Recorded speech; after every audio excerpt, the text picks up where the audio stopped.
Hello and welcome to a brand new episode of Look Forward. I'm your host, Jay. I'm here with my co-host, Brad.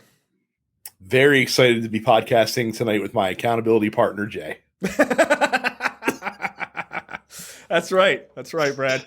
I'm watching that phone, man. I'm making sure I'm holding you accountable. It's one of the creepiest fucking things I've ever heard. It is. I can't wait to talk about it. It's so weird. The funny thing is, and we'll get to the Mike Johnson and his son story. I'm sure if you know what's going on, you already know where that story's going. It's fucking crazy. But we talked about that app on I think it's called Covenant Eyes. We talked about that when that came out on the Nerdpocalypse. Like, who the fuck is buying this? Like years ago. I have to see if I can find that episode. What amazing accidental crossover content, but in the TNP studios. There you go. Years apart. Who'd have thought you'd ever talk about it again? I didn't, because, we're normal human beings. All right. Plenty to talk about this week. By the way, there are elections happening in almost every state. Local elections from dog catcher all the way up to mayor for some people, or governor actually, for some places, like the great state of Kentucky, incidentally. So if we hear any sort of big news as the show's going on, Brad has something. I believe the Kentucky governor's race has already been called for Democrat incumbent Andy Beshear. Yes, good. Fuck that Mitch McConnell protege who ran against him. So good. That's great. Look, shout out to Kentucky, man. It gets better, right? Isn't that? Yeah. Sometimes it gets better in some respects. Mitch McConnell still lives uninhibited. So, and I'm sure that if he dies in the next couple of years, likely, with his dying breath, he will be like, appoint Daniel Cameron to my Senate seat, and then we'll see that little idiot pop up in Congress at some point. I'm sure. Damn it. Yeah, that guy sucks, by the way. But yeah, Ohio voting for putting abortion rights into their constitution tonight, potentially. Nice. Virginia, the control of the state Senate is up for grabs, which if Republicans win, they can do all sorts of repugnant shit for the next 2 years in Virginia state laws. That's exciting. So yeah, definitely some things happening. Oh, and apparently a closer than folks thought Mississippi governor's race where Tate Reeves, famous advertiser on the Look Forward Political podcast, is going up against a Democrat that apparently has an outside chance at beating him. Dude, I'm sorry. For folks who've been listening, apparently there have been ads running on this show that have been telling people that Joe Biden is coming after your Newport cigarettes. Black people, specifically because the government is going after menthol cigarettes, which is offensive to black people, I think. Not menthol cigarettes, but the idea that we would be deeply offended by the removal of menthol cigarettes. And then it's not like they're looking to take Cools off the market now. Just Newports. Hey, they're going after our culture. That is deeply offensive to me. So. I have since removed the political ads running on our show. So, but it was funny to hear that was happening. So, look, if there are any other major races that come down or some stuff that we think is pretty important, we are recording. It is Tuesday night, November 7th. So the actual races are kind of coming in and being called right now as we're recording. So if we hear anything, we will report them live and give you our thoughts. And there's a new Republican clown show tomorrow night as well. Oh no! Is there another one? Oh god, there is. Can't wait to not watch as they all fight to see who gets to give the last concession speech to Donald Trump. That's basically all it is. I wish that weren't true, but it's probably true. All right. So first up, legal experts say that New York Attorney General got Trump to make critical admission in fraud testimony this week. Look, this was kind of a big deal. Look, I'm going to make a wild prediction here. Let's see if you're on board for this one, Brad. Donald Trump is going to lose this case. Well, I mean, to be to be accurate, in many ways, he's already lost the case because the judge already decided that he was guilty of inflating of misreporting his assets. This second part of the case, I think, is for either additional charges or just to kind of assess like how culpable he is for the penalty portion of it. So like he's already technically lost in this situation. He's gonna lose more. Like it's going to get worse for him. Look, a lot has been reported about this, especially Trump's testimony very specifically, where he's like yelling and like being belligerent and all that stuff. Look, just understand that this is all for show. It's all for show, baby. Like this is for TV, baby. That's all this is. He wants those reports out so that his people go, he's a fighter. Look how he's taking on the establishment, the judge, right? He's taking on the Mitch what was it? He's taken on what's his name's girlfriend, Chuck Schumer's girlfriend, the clerk, the judge's clerk. He's taking on the system, right? He's taking on the legal system. He's doing it all, right? So that's all bullshit, right? This case of the 4 cases is the least serious, right? Because this is the most slam dunk, I would argue. Hey, did you try to inflate your prices of your properties to get more money and then deflate them when it was time to pay taxes? Yeah, here are the documents. Like they're right well, there. It's also the least crucial because it doesn't involve jail time. Ironically, it's the most crucial to him because it involves his money. Like that's like even though it's the least important. From a freedom standpoint and any criminal standpoint, he cares much more, I think, about his money than whether he's going to go to jail for an indeterminate amount of time. 100%.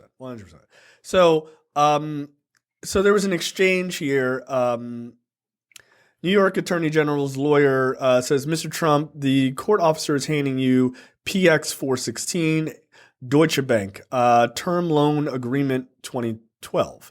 Let's go to page 6. Is that your signature? He says yes. The lawyer says, page 105, the guarantee. Did you sign it? Trump says yes. The lawyer then says, this says, quote, in order to induce lending. You see that? Trump says yes. New York Attorney General lawyer says, it says, basically little Roman numeral I, right? That's the part on the page. Says, as of June 30th, 2011, do you believe this is true and accurate? Trump says, yes, I do. So let me translate what that means. Basically, they had him look at this this term loan agreement that he had done with Deutsche Bank, and it literally lists that the price that he said that this was worth was there to, quote, induce lending, right? To pump the price, right? That's that's the reason for doing that. The lawyer asked him about it. Is that your signature? Is that what you wrote? Is that what's on this thing? Is this accurate? He says, yes, it is. Boom, that's it. You admitted that you did this to pump the price. That's what induce lending means. So it's not a fancy like, did you call the code red? Yes, I did. Fucking, Aaron Sorkin moment. But he is quite the opposite because like this is why him being him is so great for people that are going after him in these instances. That like being presented with like documents and like being on the stand for fucking 9 hours and have to answer all these fucking questions, like this is boring to him. Like he can't fucking hold his attention span, and he just wants to get through it as fast as possible to start bloviating, which is what he was trying to do on the witness stand. And we'll talk about that a little bit. That the judge kept shutting him down, basically. Yeah. So he admitted to it. That in order to induce lending is a massive detriment to not only his case, which is I didn't do that, and there's a couple of articles that are basically saying this really hurts the idea of appealing as well. You just admitted to doing the thing, right? Like, what are you appealing on? Based on what? You admitted it in court, right? Like we have the documents. So good. I mean, look, this was bound to happen. Like you said, he can't he can't keep it together, right? This is the problem with trying to like throw out so much bullshit and trying to like push against reality all the time. When you're pushing against reality 97 different ways, you're eventually when you get called to the Met, you're gonna forget one of them, at least one of them, and then people are gonna be like, wait, hold on, that's not what you said. You said this, and you're like, fuck, I can't keep 98 lies together. Point of fact, the Trump sons went on the stand this week, right?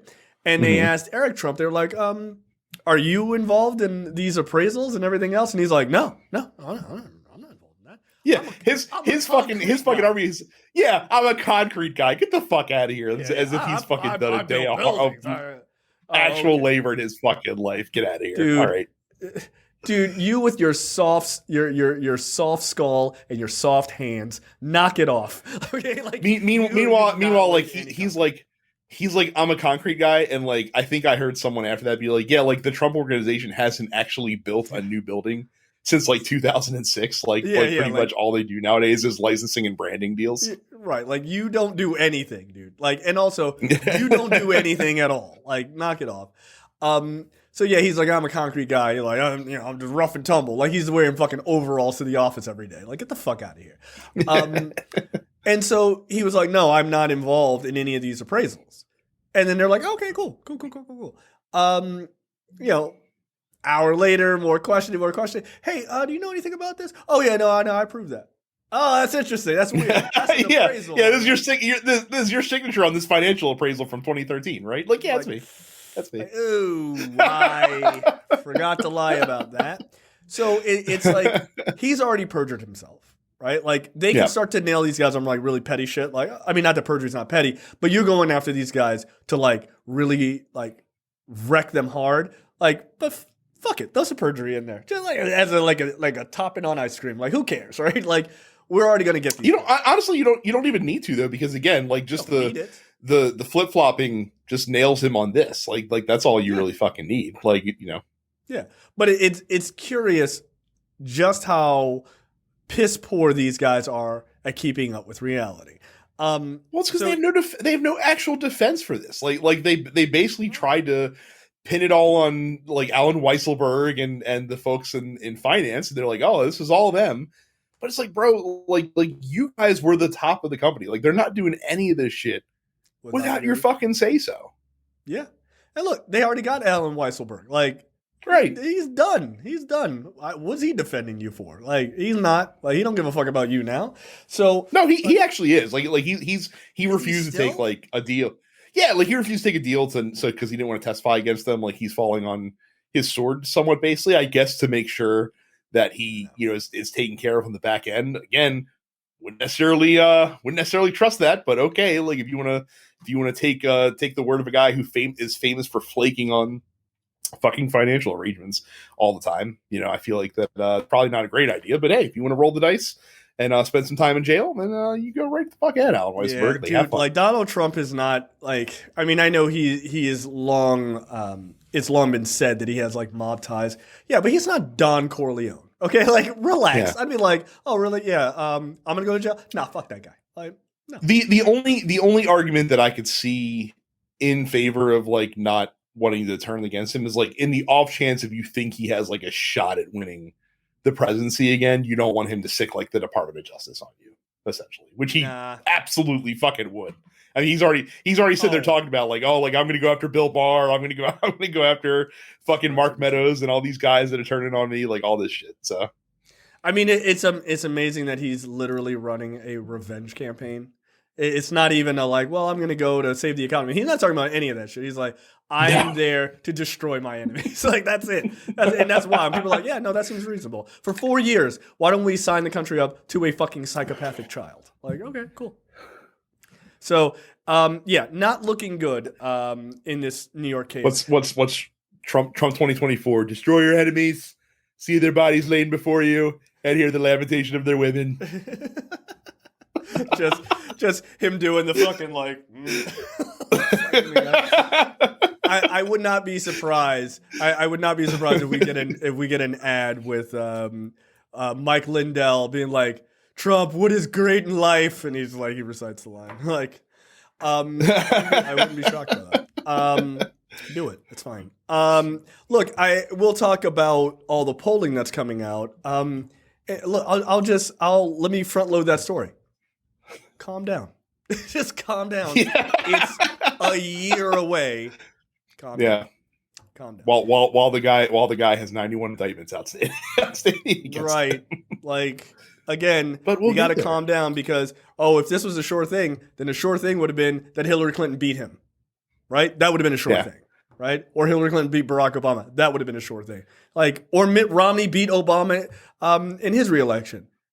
Yeah. Calm down. Just calm down. Like, just. But again, I understand where people are coming from. You know, he is running against brain-addled Joe Biden, who, like at least Trump knows when he was president, right? Like at least Trump knows the time that he was president of the United States. Let's dig into it. And look, I'm gonna make a comment. I'm really going to need liberal people to not do the thing that we tend to do when we panic, right? Which is buy into right-wing fucking arguments. Like, you think that you're being funny and clever and being like, Joe Biden is Sleepy Joe too. Is he waking up? I saw Sarah Silverman on The Daily Show like, Joe, this is a wake-up call. Like, literally wake up, Joe. And then she talks about this story. And then she's like, yeah, of course Trump is confused about when he was president. He's got all these cases. You are literally making the exception for Trump. And then you're saying that Joe Biden has dementia. You're reinforcing that. But you're not talking about how this guy doesn't realize when he was president, right? But that's not a cognitive issue. He's just so busy. Stop buying in to right-wing arguments. You're better than that. Like, you're better than that. Also, spoiler alert, just like George W. Bush, you think he's that dumb and folksy? They play it up, dumb. They're professional actors. This is part of what they do. Joe Biden knows that y'all think he's Sleepy Joe. Like, yeah, he plays that shit up. And that's why he keeps winning legislatively. And people are like, how is he doing it? Because maybe he's not as dumb fuck as you think he is. I don't know, man. Like, I don't understand how people don't get that. Like, when Joe's like, oh, well, let's see. I don't know. And then in the next clip, he's like sharp as fuck in destroying a Republican at the podium. Maybe, just maybe, he's playing it up for you. Again, you lure people into believing something about you as a weakness, and then you come at them hard. Again, you think Joe Biden got to where he is because he's a brain-addled idiot? No, he's not. Like, God, like, watch television for 5 seconds. Like this shit is not that difficult to understand. But apparently, it goes over the heads of a lot of people. But anyway, speaking of soft-brained idiots, Trump forgets that what year it was when he was president while he's on trial. So while he was on trial, one of the lawyers is like, in like 2021, like you were, they were bringing up. Trump brought it up. Oh yeah, that's Trump right. brought it up because Trump brings up 2021 valuations of a joint venture, and they're like. The lawyer's like, okay. And he's like, my threshold was China, Russia, and keeping our country safe. And the lawyer's like, and just to refresh your recollection, you were not president in 2021. Like, the fuck are you talking about, asshole? You were out here fucking deals up. Like, get out of here. And then Trump goes, no, I wasn't. Like, yeah, you weren't. Look, I think Trump does have cognitive issues, and you think? Are you sure? As he's talked about. Well, but again, to refresh your memory, some of the things he's talked about. He's worried that the Democrats are going to get us into World War II. He's pretty sure that he beat Barack Obama in 2016 for the presidency. A lot of people don't know that. Something else that he said. And again, that's Whales discounting of the sky, Brad. Whales of the sky. Okay. Whales of the sky, and that's discounting the stuff that he says when he was lucid, like about birds getting fucking murdered in windmills and shit like that. No, whales, like that, so. Whales being murdered by windmills. Whales, right? Like, oh my god, this guy for some reason gets to escape this idea that he is in cognitive decline because Joe Biden is slightly older than him. Joe Biden is not 100. He looks like he's 100, but he's not 100. He's only 2 years older than Trump, or 2 or 3 years older than him. So it's not like Trump is 50. Like, get the fuck out of here. He's old as fuck too.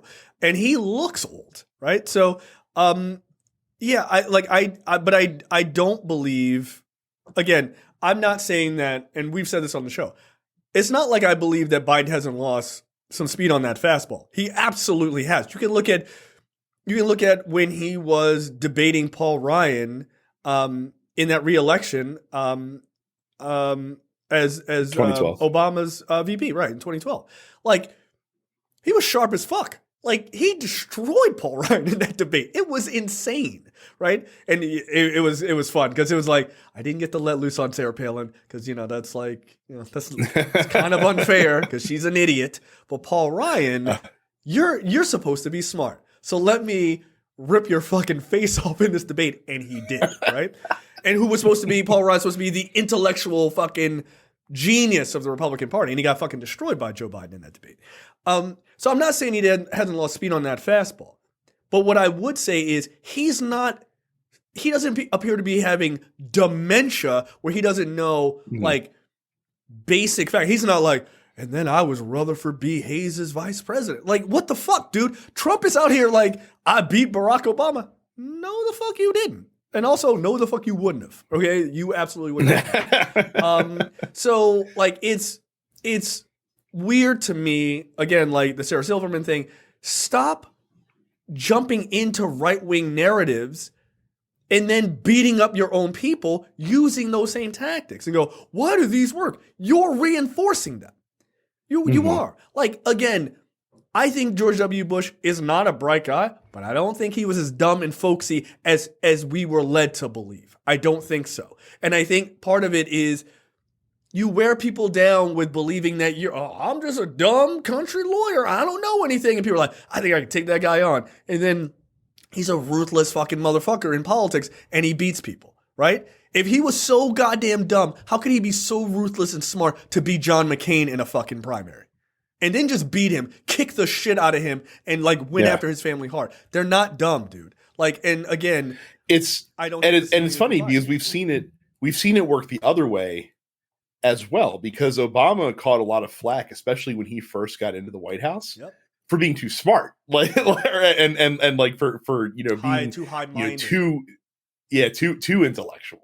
Right. And like, how's the average American going to relate with him? Like, he asks a lot of like really high-minded questions, and he tries to be the smartest guy in the room and stuff like that. Like, how can people relate to him? So like you absolutely see it the other way as well, where if you come in and act smart, like people will criticize you for that because they're just like, oh, like he's not a regular American. Like, he's one of the elites from Chicago. This guy. He can read and write, and he knows arithmetic. He's got all of it. He asks questions. What a jerk. He's curious as president. But what an asshole, right? But he also played it up, right? He played up the high-minded Vulcan fucking nerd shit, right? He played that shit up a little more to give them a false sense that he couldn't connect to people. And then you watched him over time. People are like, they meet him and they're like, oh, he's so personable. And all that. Yeah, motherfucker. He always has been. That's how he got to where he is. He started out fucking doing shoe leather work in Chicago. You don't get integrated into a community where people love you that much by being like, I have a couple of questions, everyone. Can I look down on you? He's not really like that, but he played it up because he knew it was a weakness that they thought they could exploit. And then it turned around, they couldn't fucking exploit it. These guys are all very good at this. The ones who are good are great at it. Look, Trump's whole thing is that everyone thinks that he doesn't know anything. He knows things. He doesn't know a lot of things, right? Like, he doesn't know a lot of like the intricate shit in politics, but he knows how to play people. That's his fucking superpower, is he knows how to play the fucking television shit. People are like, he's a complete fucking idiot. He's not a complete idiot. He's an asshole, but he's not a complete fucking idiot. Yeah. And you do yourself damage by not knowing where the difference between the narrative and the man sits. That's a dangerous line. Even guys that fucking hate him. I listened to a podcast with Adam Kinzinger this week, and like they were talking about like his relationship with Trump, and he's like I got bad news for you. Like Trump's a fun guy to hang around with. Like when you're in the same room as him, like he's actually like good company. Yeah, I wouldn't be surprised by that at all. It's like these guys, like the difference between what you see as the like staunch public face, whatever that looks like, versus what these guys, how they are when they are dealing with people in Congress and stuff like that. Those are two different animals. Yeah, those are two different animals. Look, I don't think everything that people see in Hillary Clinton is who she really is. I don't think so. And again, people mistake that persona with who they really are. To her detriment, ironically. She'd probably be better off if she was more just herself. But she's not a great. She's not a great public speaker. Like she just isn't. She's probably a little introverted, which I can absolutely relate to. So yeah, exactly. So every week here on the show, but it's just you and I. This is nobody else is here. Right. It's just you and I. Yeah. So like it's I think people are very I think you're doing yourself a disservice to think that everything that you see is exactly the way it is. I like. And I'm telling you, man, you get moments. You get moments where the mask comes off a little bit and you're like, maybe Joe Biden isn't like as sleepy as we think he is. No, motherfucker, he's not. He's not. You know how sleepy you know how I know he's not that sleepy? Because every chance he gets, he can rip Peter Ducey's fucking face off. Like anytime. He is as fucking cogent as he ever needs to be like, what kind of fucking question is that, dude? And just like boom, boom, boom, boom, boom. And he's like, now go back to Fox News and complain about this shit for a week. My favorite fucking thing ever is when Ducey asks him about the Ukraine strategy. And he's like, why would I tell you my strategy? He's like, why wouldn't you tell me? He's like, because then they'll know, you fucking dummy. Right, yo, come on. He doesn't know where he is. No, motherfucker. He knows exactly where he is. He wants you to believe that. He wants you to believe that he is this dumb old man that can't do anything. And then he gets on a debate stage and he embarrasses your ass. That's the point. Oh, here comes Sleepy Joe. And then Sleepy Joe is like, so here are the statistics of all the shit I've done. And now back to you, Trump. And he's like, fuck, I don't have anything for that. I was just going to call you Sleepy Joe for an hour. That's the point. So shut up, man. Yeah, could you please shut up? Yeah. So like, just be careful as a person on the left. Be very, very careful not to buy into right wing rhetoric. Like, because it's easy, because it's fucking out there, and it permeates everything because it's simplistic. Like, yeah, it's super easy to be like, yeah, okay, this is clearly what's happening. Everyone is saying it. No. Like, pay attention. It's not. So one of Donald Trump's lawyers, she is aiming for a mistrial. Shocking news. How surprised are you by this, Brad? 0% surprised. I'm also even less surprised that apparently a person that Donald Trump hired to represent him in court doesn't know how court works, apparently. Well, no. Yeah, like, look, this is not going to work out. There will be no mistrial. Now you can try to appeal, but again, like I said, when your client is literally admitting to the crime on the stand, I'm not sure this is going to work out well for you. So here's what I think is a much more relevant conversation to have real quickly. Do you think he ends up having to pay $250 million in this civil lawsuit?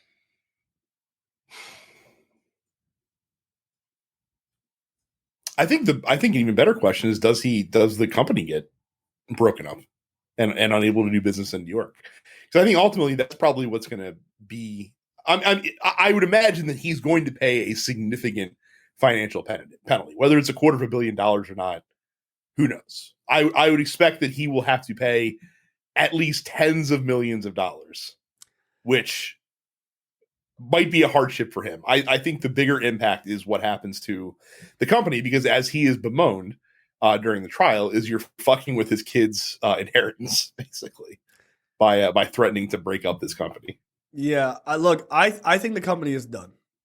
That's my guess. I think they are going to destroy this thing. Look, that's Tish James's thing, right? Like I didn't just come for the money, baby. I came for the whole thing. I think that goal is to destroy that company. I think it's like, this is no longer going to be a thing in New York. Like, we are done here. Which is great. That's fine. Look, I got to tell you, that footage of them panning over to Tish James in the middle of the trial, she's just like, everyone else literally has like a frowny face. Now, I appreciated when they panned over to the judge, and he was really trying, like, he wanted to smile. Oh, yeah, he's like, that would be a terrible idea. That'd be a terrible idea. I can't do it. I have to look serious. And then, yeah, like you said, they pan over to Tish James, and she just has this shit-eating grin on her face, like smirking like crazy. It's fucking fantastic. Oh, oh, remember when she was going to run for governor, and then she decided to quit? Yeah, look at her career. Yeah, nah. She was like, I got an opportunity here. Like, yeah, she's teeing it up for fucking 2026 probably. That is correct. Hey, I'm the person who took down Donald Trump. You're welcome. Like, that's all that is. Like, I got an opportunity to take this fucker down. Like, I get it. I would have, as they said, I would have kept my powder dry too. I totally understand it. So the basis on this, and so Alina Habba is his attorney who's doing this. I think it's a pretty bad idea, by the way, to leave the courthouse and then fucking run across the street to talk to Larry Kudlow on Fox and talk about how the judge is biased and how the judge is a fraud when you're literally still arguing in front of him. Give it a couple of weeks, man. Just give it a couple of weeks. Like, I'm just like, okay. They can see. Yeah, doesn't seem like a great idea to me. Like I understand you have the right to say this. I'm just saying it's probably not smart trial strategy. I'm not a lawyer, though. What the fuck do I know? But what are your thoughts she's on the case upset. So far? I think the judge is a fucking cuck, and I hate him. I'm gonna go to court tomorrow. Like, what are you doing? Shut up.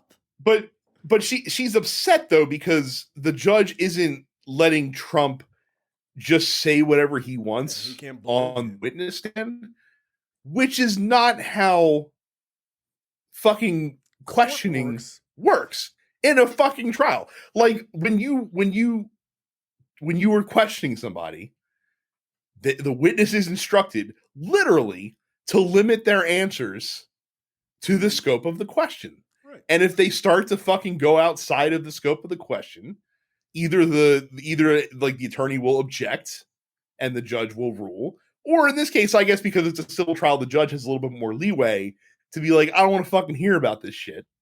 Like, shut the fuck up. Like, and just answer the question that's asked. Now, if you have a competent attorney, then they can, after you are done on direct questioning, they can cross-examine you or redirect you and reframe some of your shitty answers in a light that's more forgiving to you. But because Donald Trump's attorneys are apparently fucking idiots, they're just going to try to appeal the decision based on the fact that Trump couldn't just give what equated to like a stump speech on there for all of his answers. And again, let us not forget that also, according to her, the case is biased. They've got Chuck Schumer's girlfriend right there, right? She's right there influencing the case, constantly telling the judge what to do, because that's what a clerk does. Like, I love the idea of like the shit that they make up in their brains. Oh, well, the clerk is just like, fuck Trump. Like, and then she writes it on a note and then hands it to the judge, and they giggle together, and then he's like, yeah, fuck you, Donald Trump. Like, that's how it works. Okay, sure. Yeah, here's something that Engoron literally said, like, in court, like, as they were fighting with him about this. He's, quote, I do not want to hear everything this witness has to say. He has a lot to say that has nothing to do with the case or the questions. That is correct. That is literally there. Trump also said, again, on the stand, but not to the judge, just in general, but referring to Engoron, he ruled against me, and he said I was a fraud before he knew anything about me. Like he's just sitting there on the fucking stand talking shit right to the fucking judge's face. Like, again, doesn't seem like a great move, but like you. This guy has not suffered any level of consequences as an adult man dealing with almost anything. It's wild to me. It's absolutely wild to me. All right, so next up, all right, look, man. we are as go ahead. My favorite part of the story is apparently he's trying desperately to get this video taken down. By the way, no, we're not going to be doing that. Look, as Brad has announced earlier, in the beginning of the episode, we do consider ourselves accountability partners. right. In many ways. Especially during November of all months. Gotta keep your powder dry for prostate cancer. Oh my god, that doesn't work. That doesn't work. No, that doesn't work. You're not going to get more testosterone by not jerking off. That's not how that works. Please stop doing that. You're over 30 years old. It's like Lent for masturbation. Yeah, like just I don't know, man. Just fucking do what you want to do. Yeah. So Mike Johnson, the Speaker of the House of Representatives for the federal government of America, admits he and his son, his own son, monitor each other's porn intake in a resurfaced video. Quote, "I'm proud to tell you, my son, he's got a clean slate," says the creepiest fucking dude on earth. All right, now, look, him and his son use this program called Covenant Eyes, right? This is a program created by what I assume are psychopaths. And people who don't like it. And they basically famous song, Covenant Eyes are watching you. They see your every move. Look, we're not going to disparage the Great Hall of Notes. How dare you? No, we're not going to do that. How fucking dare you? The second greatest band to come out of Philadelphia. Covenant Eyes. Watch. I love that song. I love Covenant Eyes. It's a great song. It's a great song. And now it's ruined. It's fucking ruined. God, now that song is like really trapped in my head. So this program you set up with your, you set this up, and what happens is like, hey man, Brad, you have access for some weird reason through this app. You have access to what is considered my suspicious pornography activities on my phone, laptop, iPad, or whatever else I can get access to the internet and some privacy. You have access to this program that's running on there, and if I look at porn, it will let you know, and then you can call me and be like, "Bro, you okay?" As your accountability partner, I saw you checking out Thick Milfs MP4, and I was wondering if you're okay. It's like having a sponsor if you're like an alcoholic, right? Right? Like that's what it is. I think there are people who have addictions to pornography. Like that's real. Apparently Terry Crews had an addiction to pornography. I think it's definitely possible. I'm not going to judge anybody for that. Here's what I will judge though. Having your son be your accountability partner is super fucking weird, man. Your son doesn't need to know when you're jerking off, man. Like, that's not okay. That's just not okay. Because he said his son has a clear slate. He didn't say that he has a clear slate, and that really bothers me. What are your thoughts on this, Brad, before I play the video of this idiot saying this shit? I'm curious about the severity that the app looks. So apparently the way this app works is like you put it on your phone and you literally grant it access to all of your phone data. Seems like a not great idea to let an app from a third party just have fucking unfettered access to what's going on in your phone in the first place. Number one. Number two is, like I said, I need to know how I need to know how restrictive the app is. Like, okay, like if you go to like fucking like X videos or something, yeah, like you're gonna get fucking called out. Like that's understandable. Yeah, you had that website queued up right in front of. That's right. Just name checking them like crazy. Like, are you also gonna get dinged if you fucking go to like a salacious Instagram account or something like that? Like, is that also gonna trigger? Right, because I need that to not be a thing. Look, I mean, mind your business. All right, everybody, just look, they're hardworking ladies, okay? Like they just trying to make a buck. Yeah, I don't fucking get it. I just don't get it, man. I wish I understood.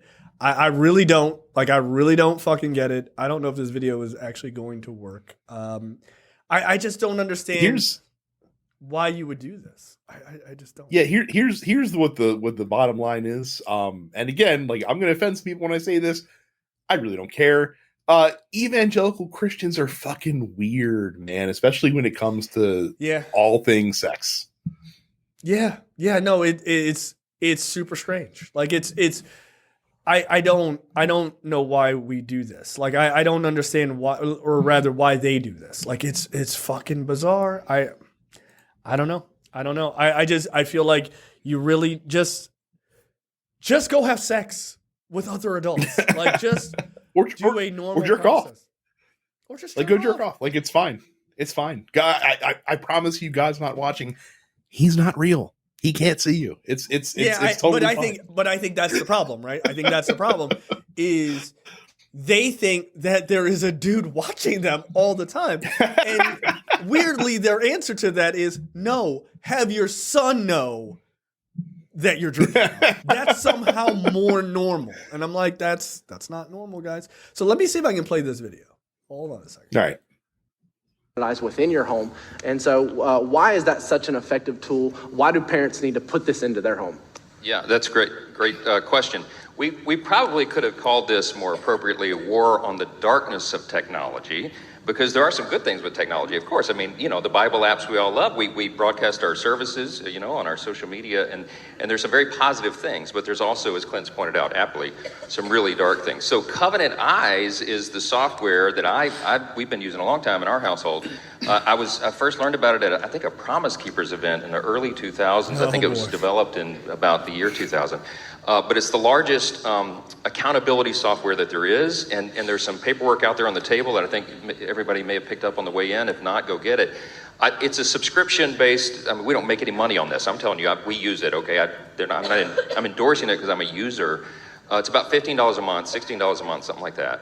And you get up to 10 devices. And what it is accountability software. So men in a church, men's Bible study groups will do it. That's how it's presented at Promise Keepers. But they also mention, hey, when your kids become teenagers, especially if you have boys, dads, they're talking to the guys at this event. Yeah, girls never. You might want to think about doing this with your sons. And so we've been doing that. And so what it does real simply is it has an algorithm and software. It's way above my head how it works, but it scans. You obviously opt into it, but it scans all the activity on your phone or your devices, your laptop, tablet, what have you. We do all of it.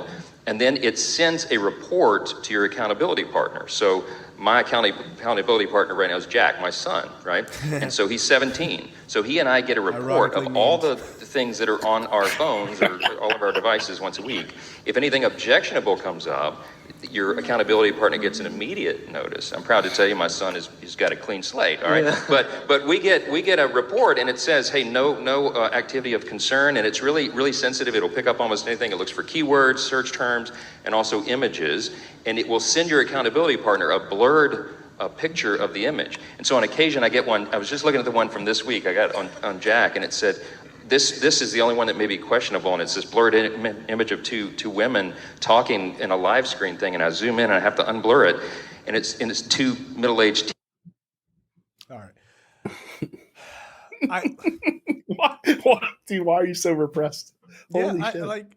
What is going on? What is going on in the Oath Keepers Church? Like, what is happening? By the way, I did love when they zoomed out to the wide shot of the stage, the image in the background literally says like "War on Technology," because I guess that was the event that he was at. Look, I got one more clip. All right, this is an oldie but a goodie. This is the original Covenant Eyes commercial. Have you ever seen this? Oh. I've never even heard of it until this story came up. So. Oh, baby. This is fucking awesome. Here you go. This is amazing. Every superhero has strengths and weaknesses. Holy shit, Mary, it's already Strength, amazing. fire. Weakness, fire extinguishers. Catman. Strength, always lands on his feet. Weakness, laser pointers. Hamster Man. Strength, he's in a giant hamster ball. Weakness, he's in a giant hamster ball. And there's me. Colossal Man. My superpower, strength. My weakness, porn. Bet you didn't see that one coming. No one ever does. This is my buddy Jeff. Yeah, but you can call me Wingman. I mean, I can't fly. I'm just super supportive. So just call me Jeff. Just Jeff. Look, some people feel like porn doesn't negatively affect them, but if you're like me and you've struggled to get away from it, here's how I did it. All right, so my story, I was 12 years old the first time I saw Pornonite.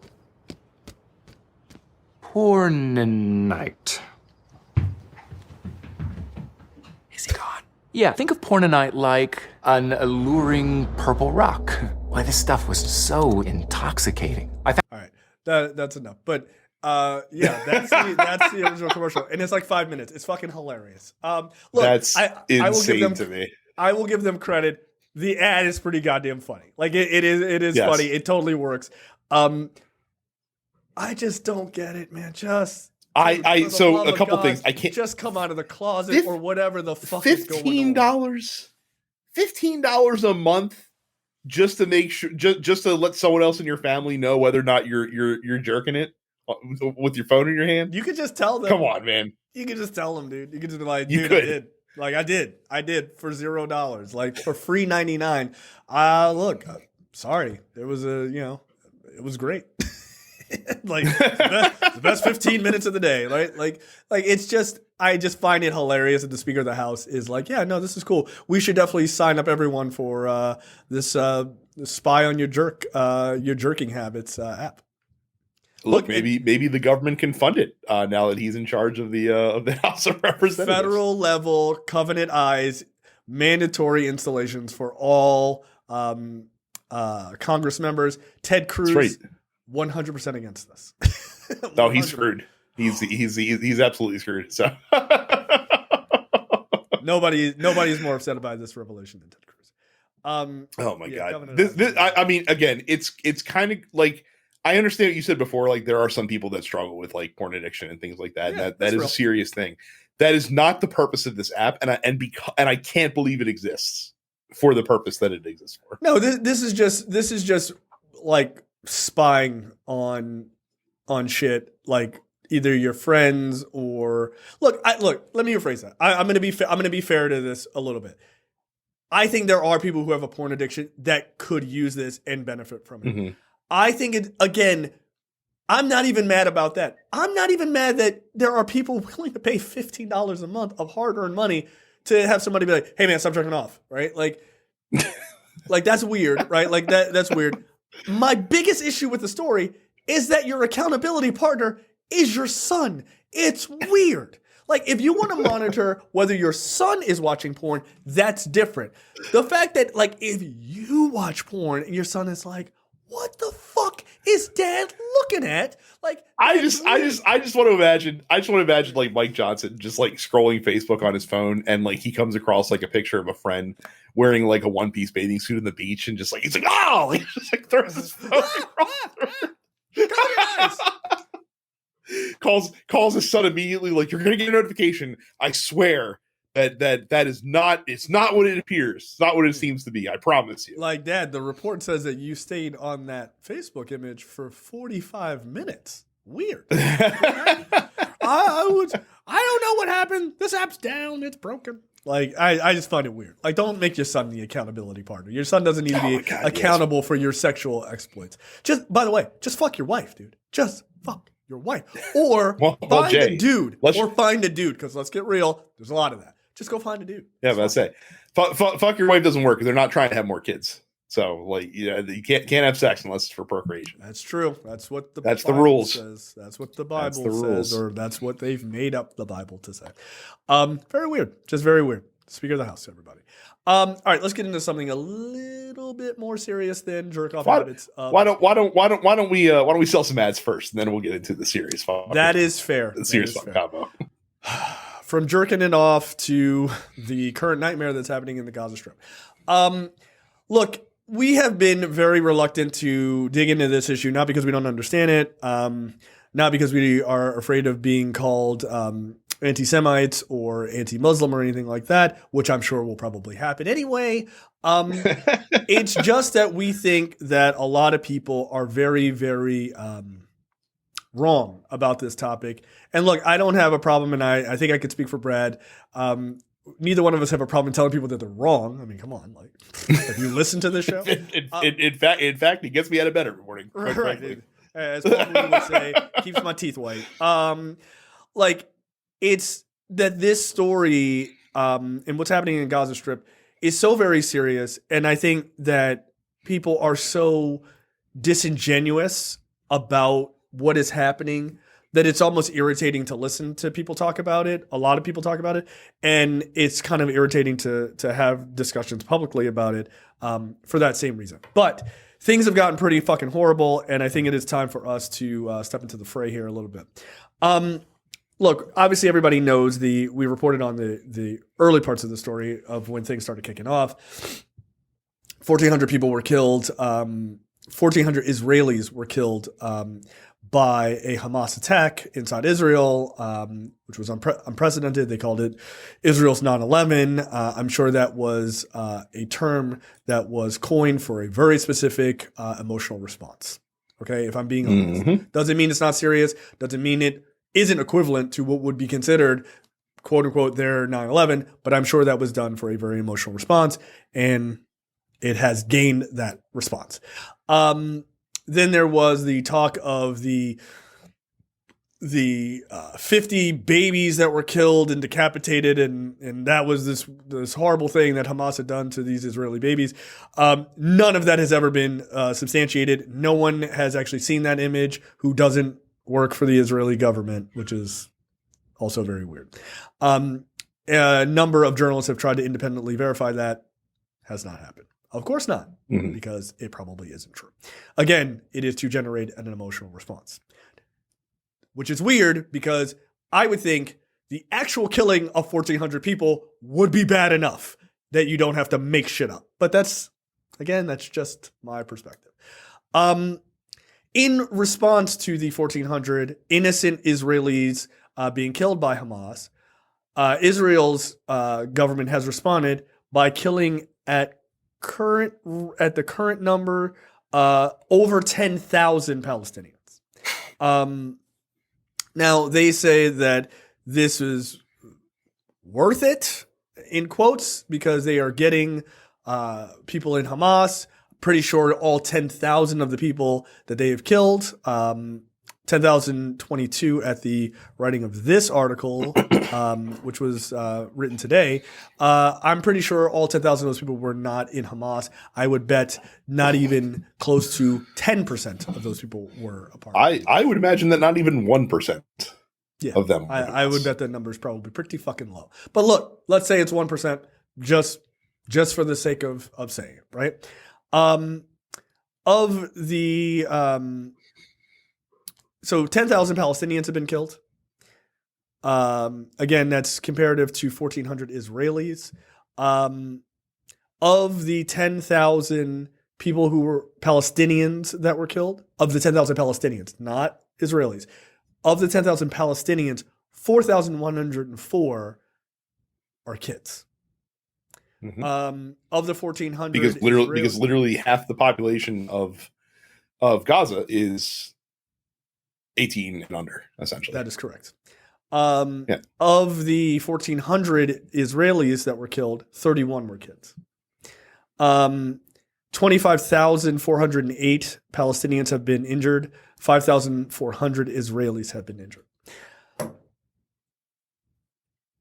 The way this stuff is reported is part of my large issue with this. And Brad and I talked about this offline before the show. None of these numbers give me any comfort. Not the Palestinian numbers, obviously, because they are fucking horrific. Not the Israeli numbers either, because they are fucking horrific. Oftentimes this stuff is talked about in a way that is, well, 1,400 people were killed. So, ...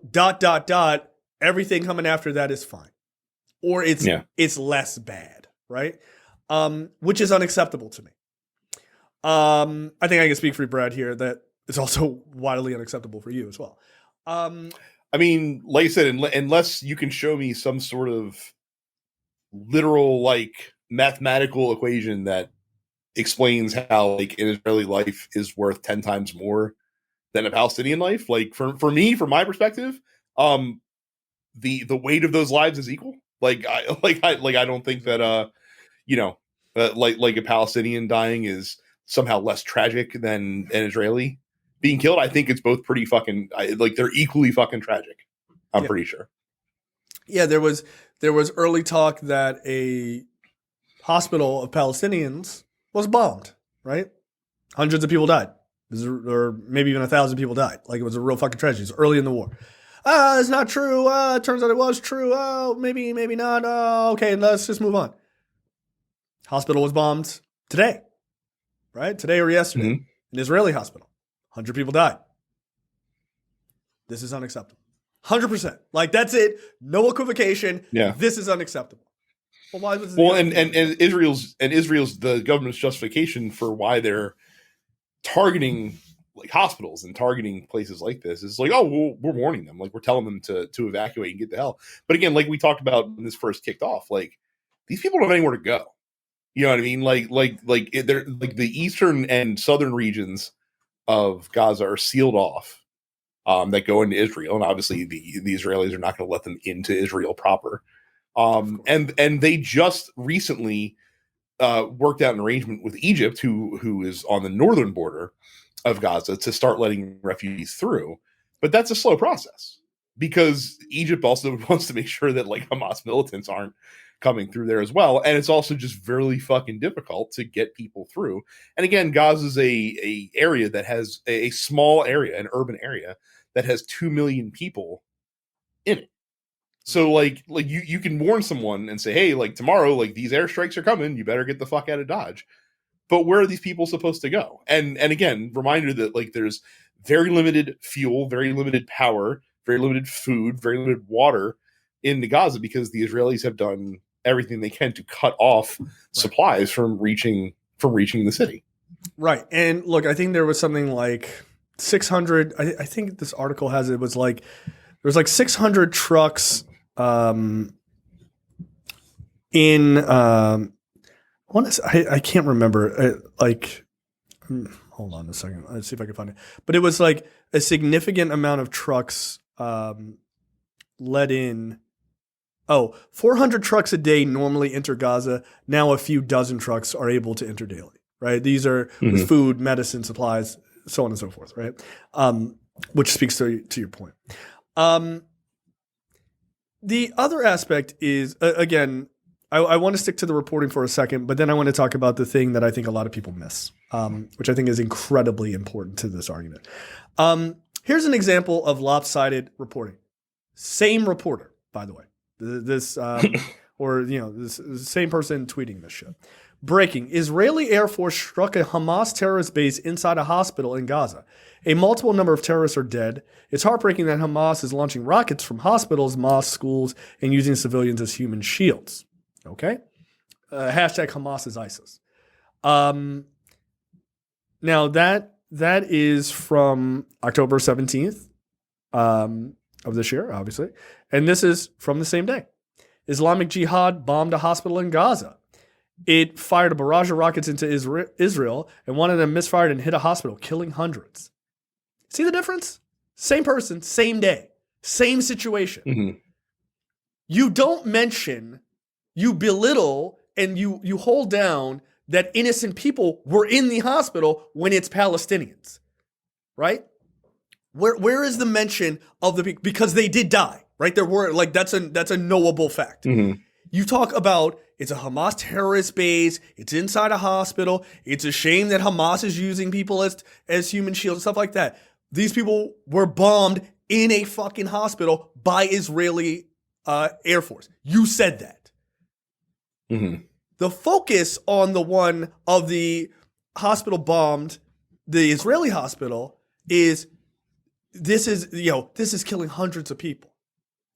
Where are the people that you fucking mention in the other one? You only mention the aspect of them being human shields for Hamas, but not mentioning that those are people in a fucking hospital. The problem is people will read both of those and people will come away with the shittiest fucking take of all time, which is fuck Jewish people.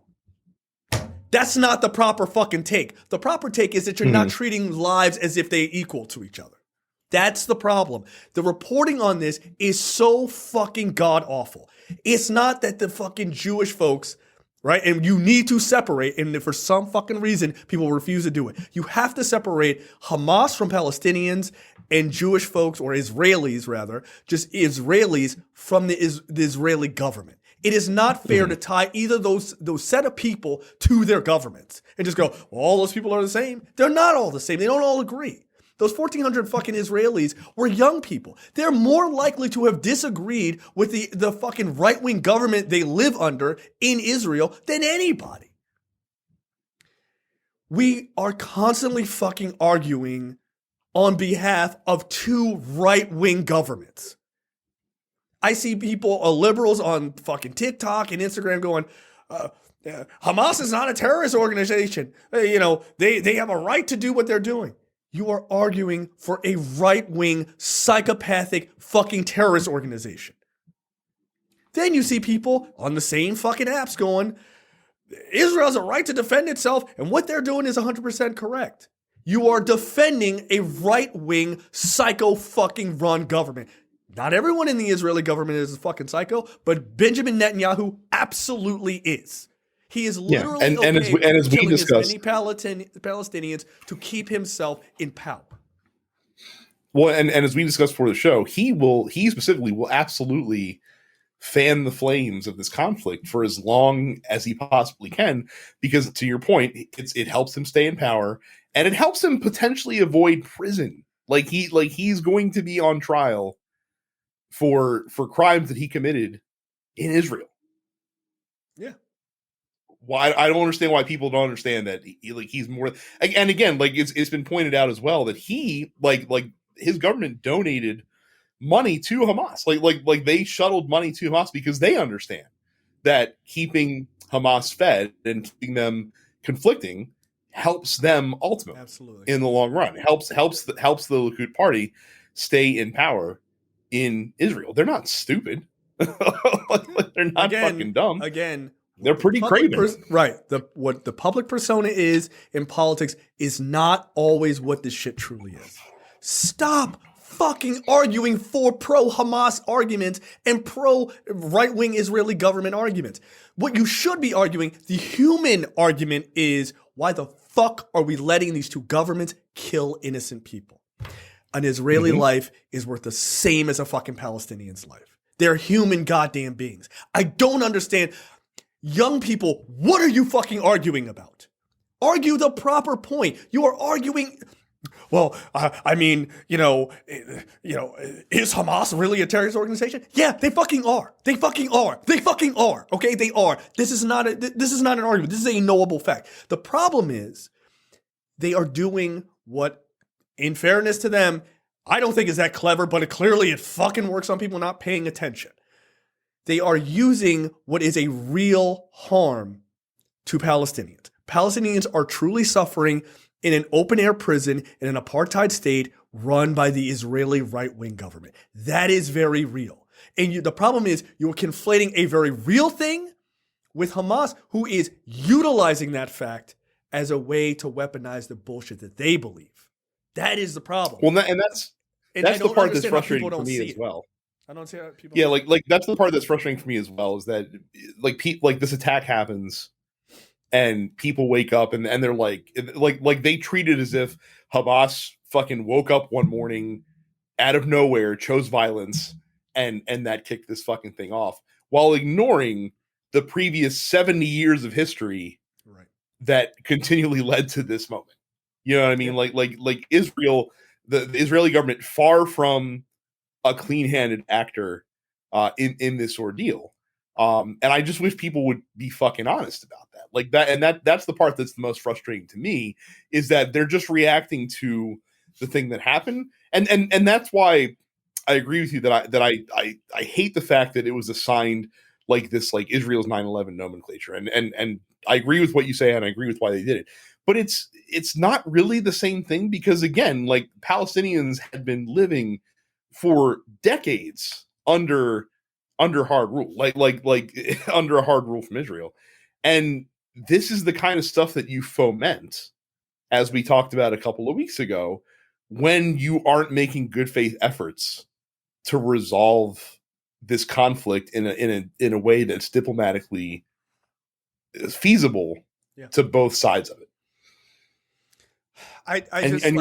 You're inviting and again, I'm not saying that Hamas is in any way justified for what they did. They aren't. They're a terrorist organization.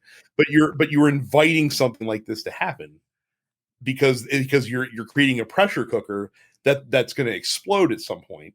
And again, that's from the Israeli side of it, from the Netanyahu government side of it, that is by design. Like it is absolutely intentional 100%. That things got to this point. 100%. And look, I'm not giving a pass to anybody. I'm not giving a pass to Hamas. The fuck no. I'm not giving a pass to the right-wing government of Israel either. Again, Israelis or Israeli citizens are not the same as their government. We are not the same as the American government. I can guarantee. And by the way, I'll do you one further.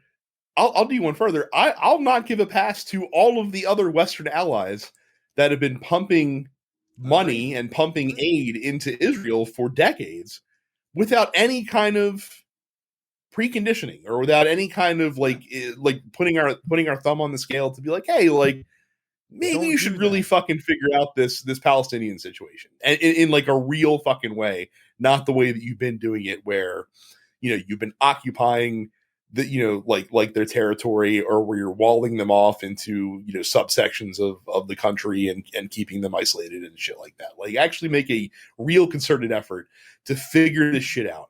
Yeah. And it's just never been a priority because the only time that we get to a situation where we want to start actually talking about real solutions is in the aftermath of something like this happening.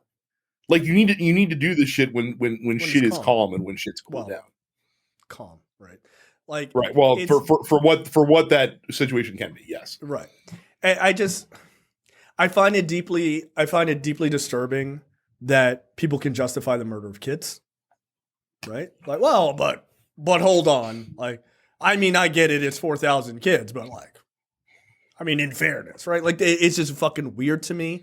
But again, it's easy. It's easy when you see that side of it as again something less than human, some human. Like the people that can hand wave away 4,000 kids dying are people that don't see those kids as being on an equal tier in terms of human life as them. It's and again, like I'm gonna say something incredibly fucking inflammatory, but I can't think of a better comparison to make.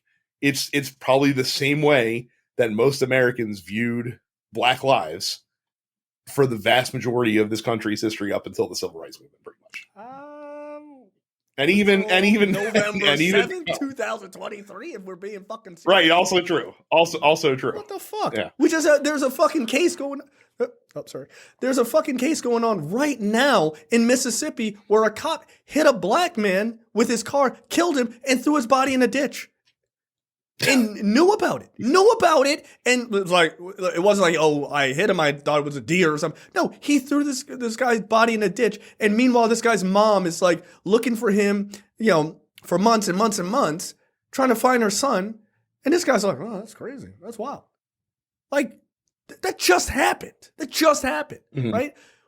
How you devalue human life like that is bizarre, right? There was that other video of the cop on the fucking radio and he like hits a woman and kills her. And I think she was a white woman. And he's just like, I don't know.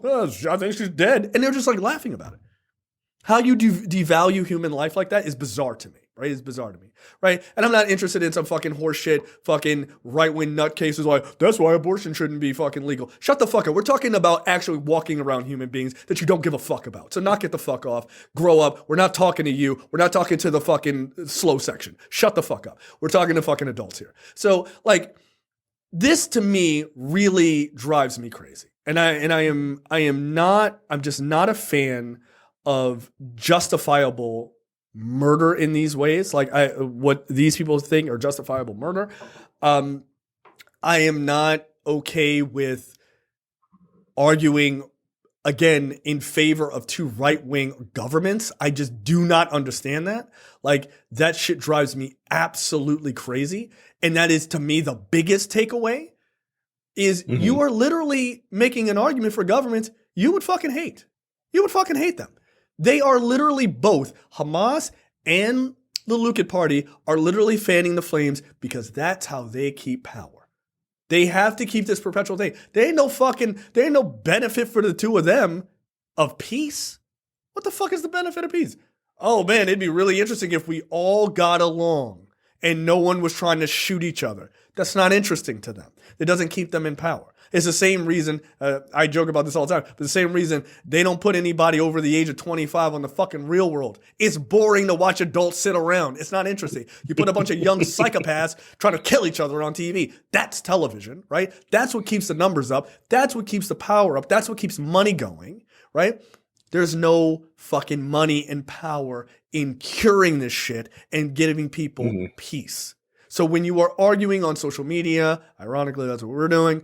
When you're arguing this shit on all, this is our Sideshow Bob moment. We're not arguing. So we're in pretty good agreement with each other. Yeah, that's true. The two of us we're not too talking and screaming at each other. We're screaming in agreement. Like, when you take these things and you whittle them down to this silly nonsense of ignoring what is really going on, which is two dickbags using pain from real people to keep power, right? There is a religious aspect, which is also very fucking annoying, and that's a part of it. But at the end of the day, it is two groups of people representing a bunch of other people standing in the middle, and both of those people are utilizing the real pains of those people to keep power and edge over the others. That's it. They will bomb, they will shoot, they will lie, they will conflate, they will justify whatever they have to keep power. Hamas doesn't have elections for a fucking reason. Guess what? If the Likud Party could not have elections, they do the same. Okay? So you have to understand what the true motivation is. It ain't because they give a fuck about innocent Israelis or innocent Palestinians. They don't give a fuck about them, because if you gave a fuck about innocent Israelis, you wouldn't keep building fucking settlements so that they get bombed to fucking shit, right? You wouldn't build them and go on in, have fun. We'll just keep expanding and hopefully the Palestinians will forget you're there. No. They keep pushing and pushing and pushing so that they will fucking bomb them. So they go, see, look at these animals. Look what they do. Look what they do to us. Right? The Palestinians are fucking suffering in this open air prison. Hamas is like, this is great.